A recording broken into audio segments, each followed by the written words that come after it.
রাসূল আকরাম সাল্লাল্লাহু আলাইহি ওয়াসাল্লামের দরবারে এক ব্যক্তি এসে জিজ্ঞেস করলেন, মান আহাক্কু বিহুসনি সাহাবাতি ইয়া রাসূলুল্লাহ।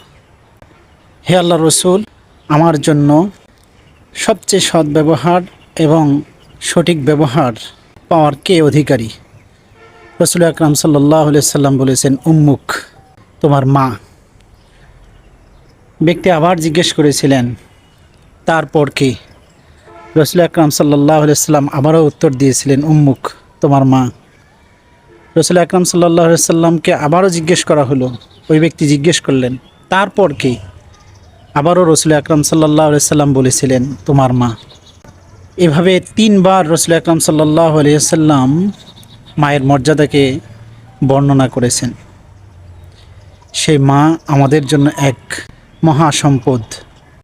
মা শুধু একটি নাম না, মা একটি শব্দ নয়, মা একটি ভালোবাসার মহাসমুদ্র। মা এক সাগর রক্ত বিসর্জনকারী একজন জননী।